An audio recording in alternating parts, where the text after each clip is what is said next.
मध्ये उन्हाचा कडाका वाढलाय, त्यामुळे गावागावात पिण्याच्या पाण्यासाठी महिलांचा संघर्ष सुरू झालाय।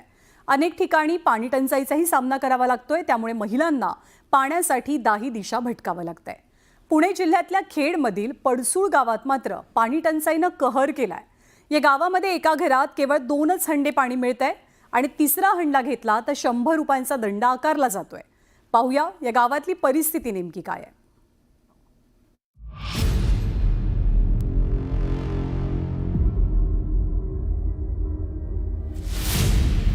रणरणत्या उन्हात काट्याकुट्यांच्या वाटेवरून हंडाभर पाणी घेऊन जाणाऱ्या या बाया बापड्या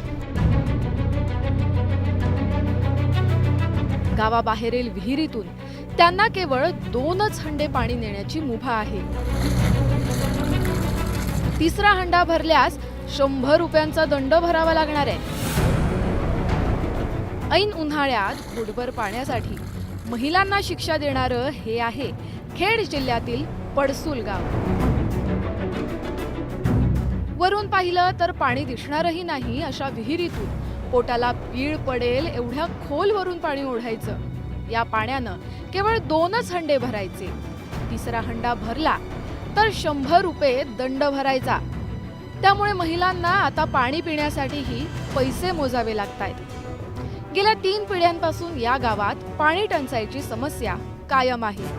आमच्या सासांनी त्यांच्या सासांनी परत आमची पण गेलेली, पण इथून पुढची जी पिढी आहे ना त्यांना तरी पाण्याचं म्हणजे सुख भेटावं ही आमची अपेक्षा आहे सगळ्या महिलांची।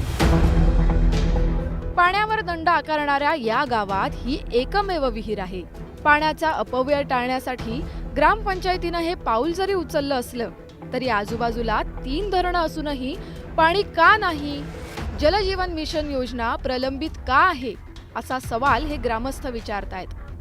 जलजीवनची योजना आहे त्याच्या संदर्भात काय सांगा? चालू आहे जलजीवनची योजना चालू आहे खाली, अजून पाणी नाही. अजून काही ती 2 वर्ष झालं पूर्वी झाली नाही, म्हणजे पाणी अजून काही आलं नाही गावात। बरोबर, तुमचं ते काम जाऊन आपण बरं, पाण्याचा हा प्रश्न केवळ गावाखेड्यातच नाही तर पुणे शहरातही भेडसावतोय।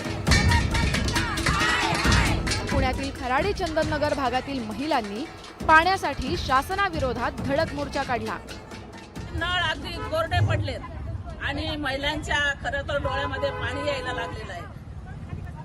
तर मला असं वाटतंय की 2 दिवसामध्ये जर पाणी प्रश्न आमचा सुटला नाही तर आम्ही रास्ता आंदोलन करणार आहे, रास्ता रोको आंदोलन करणार आहे। ते इथं नाही, या छोट्या रोडला नाही तर आम्ही नगर रोड अडवणार आहोत। याची शासनाने दखल घेतली पाहिजे।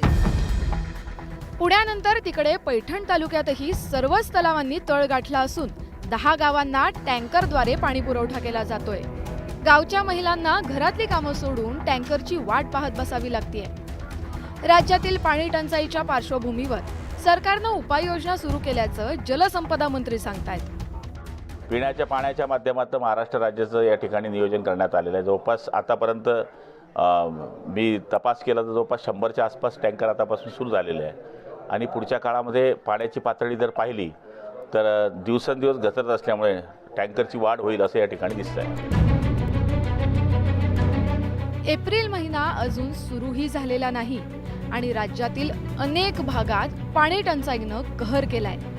पुढचे 2 महिने कडक उन्हाचे असणार आहेत, त्यामुळे गावागावात पाण्याची चिंता निर्माण झाली आहे। अनेक ठिकाणी जलजीवनचं काम अर्धवट आहे। निवडणुकीच्या काळात नेत्यांनी आश्वासनांचा पाऊस पाडला खरा, पण आता वेळ आल्यावर गावागावात थेंबभर पाणीही उपलब्ध नाहीये।